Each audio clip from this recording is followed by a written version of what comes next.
जी व्यास शेरे राजस्थान एक राजनीतिज्ञ नहीं अपितु साहित्यकार, लेखक व संगीतज्ञ भी थे। जब वह शिवरात्रि के दिन या कभी भी कोई भी भजन हो उसके अंदर नृत्य करते थे। जैसा कि बुजुर्गों से मैंने सुना है, वह मंडलेश्वर महादेव में जब शिवरात्रि को नृत्य करते थे तो पाँव में घुंघरू बांध के नृत्य करते थे।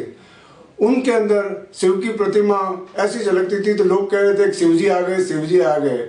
उसी तरह उस समय में लेखक के अनुसार उन्होंने गीत लिखे थे। उसके अंदर से मत दूध ल जाइए, पाछो मत आइए बेटा राड़सू, और एक ऐसा उपयुक्त उन्होंने गाने की रचना की जिसके अंदर की आज के समय में बड़ा उपयुक्त हो रहा है। वह है कि रिश्वत छोड़ दे महाराजा री सख्त मनाई रे, रिश्वत छोड़ दे तने मिले तनका मावारी तरक्की हुए रे, महाराजा री सख्त मनाई। जो कि आज के समय में लोग ये कह रहे हैं कि भ्रष्टाचार दे छोड़ दे, भ्रष्टाचार छोड़ दे।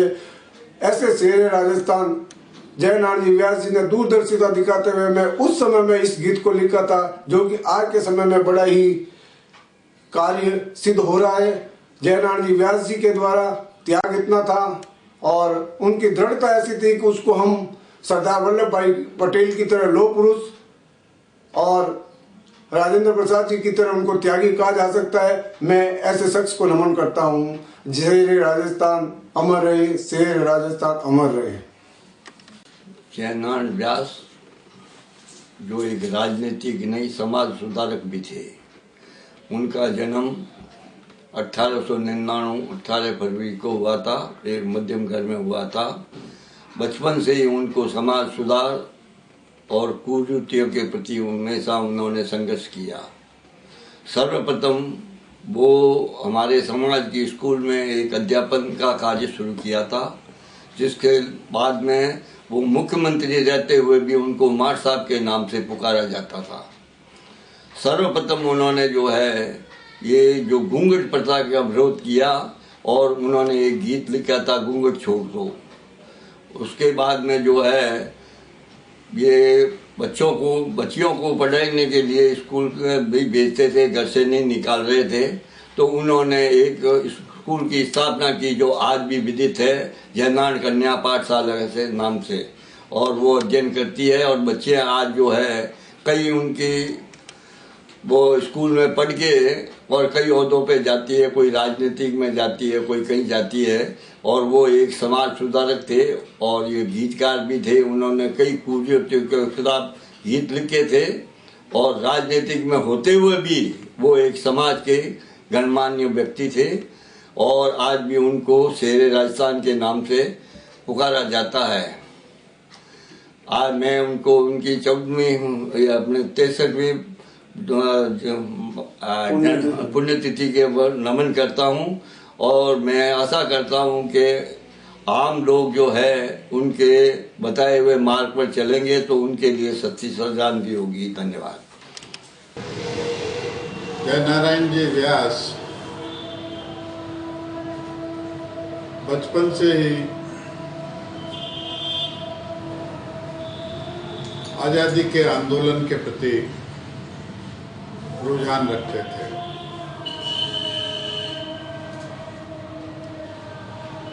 उन्होंने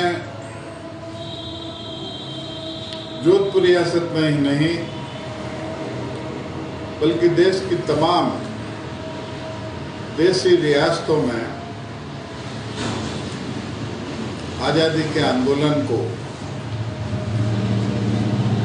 नई दिशा देने का प्रयास किया। जोधपुर रियासत में प्रजामंडल और लोक परिषद के माध्यम से उन्होंने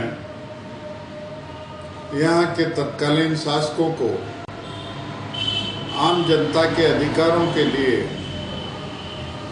ललकारा और उसके लिए कई आंदोलन किए। वे जेल की शिकंजों से नहीं घबराए और कई बार उन्हें जेल यातना भुगतनी पड़ी। स्वर्गीय व्यास जी पूरे राजस्थान में एक जननायक और लोकनायक के रूप में जाने जाते रहे और उन्हें राजस्थान के लोगों ने शेरे राजस्थान की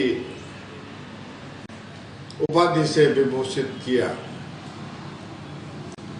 उनके साथ जोधपुर, फलोदी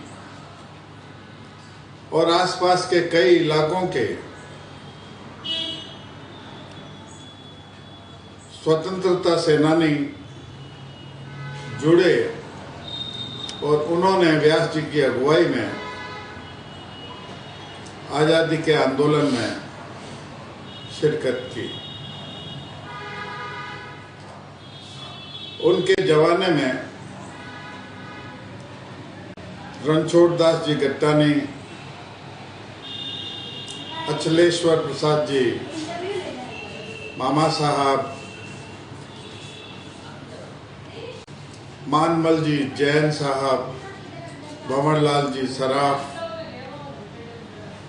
सिंगल साहब, गंगादास जी व्यास और कई ऐसे लोग थे जिन्होंने रियासती काल में जो दोहरी गुलामी प्रथा थी, अंग्रेजों की गुलामी के साथ साथ राजे रजवाड़ों की गुलामी और सामंतों की गुलामी, इसके खिलाफ लंबा संघर्ष किया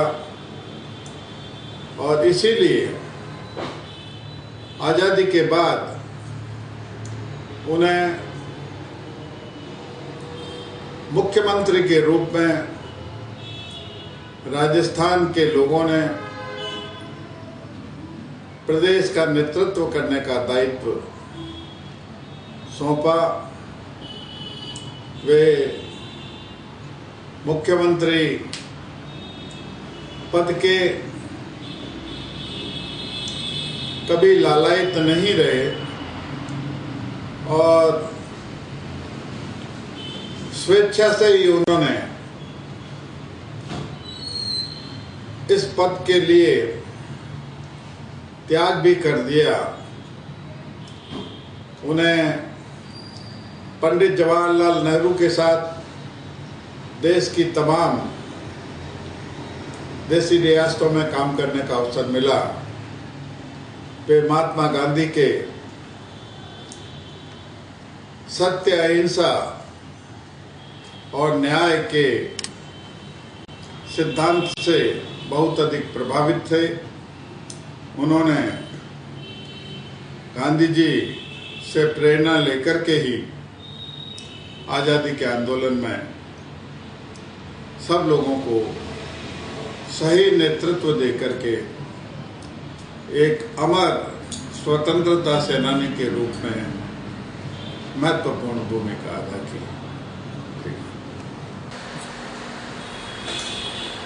जय नारायण जी व्यास, जो निमाड़ साहब के नाम से मशहूर हुआ करते थे, ये मारवाड़ के एक बहुत ही बड़े स्वतंत्र सेनानी हुए हैं। मेरे दादाजी अब्दुल रहमान अंसारी जी उनके साथ उन्होंने काम किया और उस समय जब ये आज़ादी की लड़ाई लड़ रहे थे तो जोधपुर में दोहरी गुलामी थी, एक तो राजाओं का राज और एक अंग्रेजों का राज। उसके अंदर ऐसी टीम बनाई इन्होंने जिसमें भंवरलाल जी शर्मा, मुक्तादास जी माथुर, अनेक लोगों के साथ में स्वतंत्रता सेनानी की इनकी जो टीम थी, इन्होंने राजाओं के खिलाफ भी लड़ाई लड़ी और अंग्रेजों के खिलाफ भी लड़ाई लड़ी। और लड़ाई लड़ने के बाद में माड़ साहब का एक असूल था, नेक, ईमानदारी और सच्चाई, उसका उन्होंने कभी दामन नहीं छोड़ा। चाहे मुख्यमंत्री रहे, चाहे वो किसी स्थिति में रहे। और नैतिकता की तो बात यह है कि जब वो मुख्यमंत्री थे और जब उनके खिलाफ अविश्वास प्रस्ताव आया तो पंडित जवाहरलाल नेहरू जी ने कहा कि आप चिंता मत करो, आप रहो, मैं करता हूँ। उन्होंने कहा नहीं। उन्होंने नैतिकता को देखते हुए पंडित जवाहरलाल नेहरू की बात भी नहीं मान के अपने मन की बात को माना और एक आदर्श हमारे लिए, नई पीढ़ी के लिए उन्होंने किस तरह से इस देश को आज़ाद करवाया, आज़ाद ही नहीं करवाया, इस जोधपुर के लिए और मारवाड़ के लिए उन्होंने जो अपनी सेवाएं दी वो अतुल्य है। और उनके तमाम साथी जिन्होंने उस समय जो काम किया वो आज हमें प्रेरणा देता है कि हम उस बात को आगे बढ़ाएं। यस, शेरे राजस्थान जयनारायण व्यास जी के बारे में मेरे लिए कुछ बोलना बहुत बड़ी बात होगी, लेकिन इतिहास का विद्यार्थी हूँ और स्वतंत्रता आंदोलन के बारे में मुझे जानकारी है। और वो चूँकि मेरे शहर में एक हमारा जो निवास स्थान है वहाँ पड़ोसी थे, हमारे एक तरह से पूजनीय और बड़े पिता की तरह थे। व्यास जी के बारे में मैं ये कहना चाहता हूँ, अगर आज जो हमारे को आज़ादी मिली है, चाहे किसी प्रकार की जो आज़ादी है, वो एकमात्र ऐसे योद्धाओं की वजह से ही मिली है। और राजस्थान को जब आज़ादी के बाद जब राजस्थान का फॉर्मेशन हुआ, उस वक्त भी राजस्थान के अंदर जब राजस्थान स्टेट का गठन होने वाला था, उसमें भी शेरे राजस्थान जयनारायण जी व्यास का बहुत योगदान रहा। वैसे व्यास जी स्वयं एक अच्छे कलाकार थे, अच्छे शिक्षक थे, माट साहब के नाम से जाने जाते थे और समाज की कुरीतियों के खिलाफ लड़ना उनकी एक शौक थी, एक नशा था उनके अंदर। इसलिए मैं ये समझता हूँ कि हमारे समाज में नहीं, पूरे राजस्थान में नहीं, पूरे हिंदुस्तान में ऐसे अबला व्यक्ति पैदा हो जाना एक हमारे भारतवर्ष के लिए बहुत बड़ी उपलब्धि है। उसको जो भुलाया जाना अगर कोई कर रहा है, भूलना, तो बिल्कुल सरासर गलती है, नाइंसाफी है।